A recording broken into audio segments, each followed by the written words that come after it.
ரொம்பவுமே இன்ட்ரெஸ்டிங்கான ஃபேக்ட்ஸ். அதுலேயும் நம்பர் 1 பார்த்தீங்கன்னா ஷாக் ஆயிடுவீங்க. பார்ட் 2. நம்ம சாப்பிட்ற பிஸ்கட்லலாம் ஏன் இந்த மாதிரி ஹோல் இருக்குன்னு என்னைக்காச்சும் யோசிச்சு பார்த்துருக்கீங்களா? கொஞ்சம் பேர் அதை டிசைன்காண்டி போட்டிருக்காங்க அப்படின்னு நினச்சிருப்பாங்க. ஆனால் அதான் கிடையாது. அந்த பிஸ்கட் நல்லா குக் ஆகிறக்காண்டி அந்த ஓட்டை போடப்பட்டிருக்கு.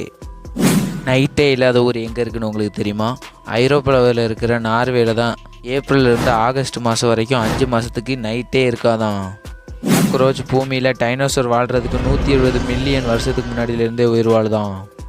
கரப்பாம்பூச்சியோட வீக்னஸ் என்னென்னா அதை திருப்பி போட்டு அதால் ஸ்ட்ரெயிட்டாக நிமிரவே முடியாதான். கரப்பாம்பூச்சிக்கு எத்தனை கால் இருக்கும்னு கமெண்ட் செக்ஷனில் கமெண்ட் பண்ணுங்கள். பார்க்கலாம் எத்தனை பேர் கரெக்டாக கமெண்ட் பண்ணுறாங்க. நீங்கள் பிஸ்கட் சாப்பிட்ருக்கீங்க அப்படின்னா நம்ம சேனலை லைக் பண்ணிடுங்க. இல்லை பிஸ்கட் சாப்பிட்டதில்லை அப்படின்னா நம்ம சேனலை சப்ஸ்கிரைப் பண்ணிடுங்க. உலகத்திலே சாவே இல்லாத உயிரினம் அப்படின்னா அது ஜெல்லி ஃபிஷ் தானா. அதை நம்ம கடல்லேருந்து வெளியே எடுக்காத வரைக்கும் அதுக்கு சாவே கிடையாதான்.